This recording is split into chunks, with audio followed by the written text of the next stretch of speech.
No one questioned the ticket seller's ordinary life until he showed his pilot skills and became a hero in a movie theater fire.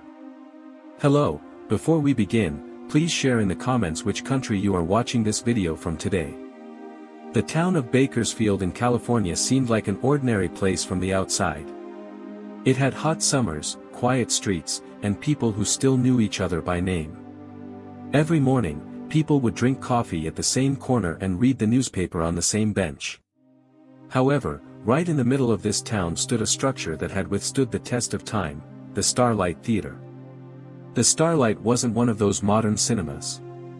It was an old-fashioned cinema with a slightly yellowed screen, creaky seats, and the smell of popcorn permeating the walls. But it was like the town's memory. Many people had watched their first movie there, and many had had their first date there. The heart of the cinema was the old man standing next to the ticket booth, Harold "Hal" Grayson. Uncle Hal, with his gray hair and hunched back, came every evening at the same time. He wore a dark gray vest and carried an old-fashioned pocket watch in its pocket. His eyes moved slowly but were attentive. He recognized everyone who came in, knew who sat where, and who was late. The young people teased him, saying, "Uncle Hal is dozing off in his seat again." The adults, however, had begun to see him as part of the town's decor. But Hal fulfilled his duty every night without fail, and though he didn't engage in lengthy conversations with anyone, his eyes spoke volumes. The cinema manager, Lila, had been observing him for years. Despite his age, there was not the slightest tremor in Hal's hands. He remained calm in every crisis. And there was one unremarkable detail: there was always a bulge in the inner pocket of his jacket. Lila had sometimes thought it was a book, sometimes an old notebook. But she had never asked. Because Hal's past was a mystery to everyone. Until that July night. It was a suffocating evening in 2025. The cinema was packed, both the classic film night and the air-conditioned coolness had drawn the crowd. Hal was at the ticket counter, as usual. He was cutting tickets, occasionally nodding to those who came by. Everything was normal, until that moment. First, a faint smell of smoke spread. No one noticed at first. But a few minutes later, gray smoke began to rise from the back of the hall. People started to get up, panicking. Screams, the sound of chairs being overturned, the cinema turned into chaos in an instant. But Hal didn't freeze. He jumped up suddenly. "Stay calm," he shouted, his voice unexpectedly strong. There was a commanding tone in his voice, honed over the years. The crowd paused. Hal checked the rear exit door, then headed toward the main entrance. "Exit on the right, one at a time," he said. He realized the fire had started in the projection room. He immediately headed toward the ventilation system and cut the circuit to slow the spread of smoke. Everyone in the cinema was slowly evacuated. 10 minutes later, when the fire department arrived, no one was left inside. Hal stood tall in front of the ticket booth, silently waiting for them. There was no panic or pride on his face. Just the expression of a man who had completed his duty. The crowd fell silent at first, then burst into applause. People congratulated him, some shouting, "You're a hero, Hal." But Hal simply bowed his head. He did not accept the thanks. At that moment, everyone was filled with curiosity. How had this old man managed to remain so calm and organized? He wasn't a security guard. He wasn't a soldier, or so they thought. But no one could see the shadow of a war from years ago in Hal's eyes. The silent shadow of the Starlight Theater might have been carrying the town's greatest secret. As whispers still lingered in the cinema's corridors after the incident, cinema manager Lila watched Hal from a corner. The old man was calm, as if he hadn't just extinguished a fire. His hands didn't tremble as he adjusted the old ticket punch he held in his hand. Lila couldn't resist and approached him. "Hal, that was incredible." How did you do that?" she said, her voice trembling with a mix of amazement and respect. Hal paused. He silently opened the front of his jacket and showed her the faded fabric strip on his chest. It had a faded airplane wing and a star on it, below it was a small, almost faded inscription, 1944. Lila's eyes widened. 1944, the final years of World War II. Her eyes darted across Hal's face. She tried to say something, but the words caught in her throat. Hal simply said, "Just a habit," and slowly walked away, as if taking the weight of the past back onto his shoulders. In that moment, everything seemed to fall silent. Lila watched him go, her eyes still wide with surprise. That night, when she returned home, Lila's mind was racing. Hal's words, that medal, that moment of heroism in the darkness. These couldn't just be the sudden reflexes of an old man. She sat down at her desk. She opened the search engine. She typed hesitantly, Harold Grayson Pilot 1944. A few seconds later, yellowed documents, military archive traces, and clipped newspaper articles appeared before her. The most striking one was a report about a B-17 bomber that crashed over Germany in 1944. Before the plane crashed, 8 members of the crew had jumped out and survived.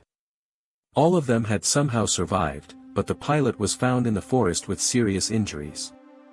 His name had been censored, leaving only the initials, HG, but the voice inside Lila wouldn't stop. Hal's clear gaze, the way he tilted his head slightly, his disciplined posture while cutting tickets. It wasn't just old age. The next morning, she went to the cinema before sunrise. The hall was empty. The only sound echoing in the silence was the clatter of Hal's old ticket machine. Lila took a deep breath. Her heart was racing. "Hal," she said, her voice trembling slightly, "that medal. Was it 1944? A plane crash?" Hal slowly placed the tickets on the table. He raised his head. His eyes met the young woman's. There was no anger in his gaze, no rejection. Only deep silence and the weariness of the years. "Yes," he said finally. His voice was like a wind blowing through the years, gentle but holding much within. Lila swallowed. "Were you, the pilot? The one who saved the crew?"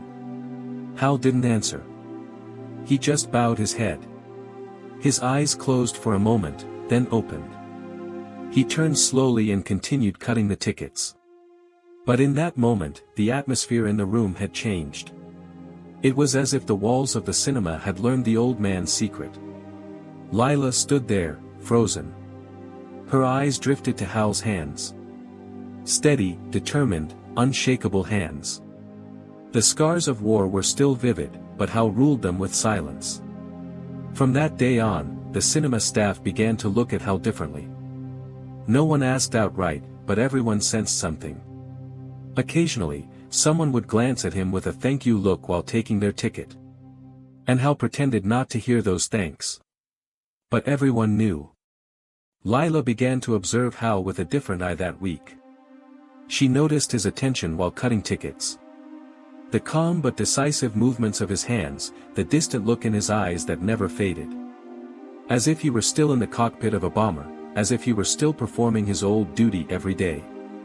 He didn't miss the little things, greeting each customer like a soldier, polite but distant. Her curiosity grew. She approached a young cinema employee. "What do you know about Hal?" she asked quietly. The young man paused for a moment. "Hal Grayson? He's been here for years. He comes at the same time every day, sits in the same corner, never misses a day. A quiet man. But sometimes he looks at you. As if he's calculating something. As if he's seen the danger coming." Lila hesitated, but then she told him about the night of the fire and the medal under Hal's jacket. The young employee's expression changed. "A medal? Really? Was that the man who put out the fire that night? Are you sure?" Lila nodded. "Yes. Under his coat, there was a ribbon with an airplane wing, a star, and the year 1944. Then he quietly walked away." The employee was stunned.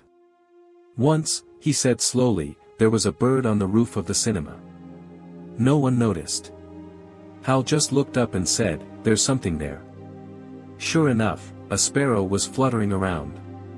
I still don't understand how he noticed. That night, Lila sat down at the computer again. She searched through online archive sites, military records, newspaper clippings, and digital documents from the war years. As she flipped through the pages, one name kept appearing: Lieutenant Harold Grayson. In 1944, while on a mission over Europe, his B-17 bomber had crashed. According to the report, the pilot had kept the plane in the air until the last moment when the engine caught fire, then jumped out with a parachute, saving the 8 crew members. Before the plane crashed, he had managed to partially control the fire.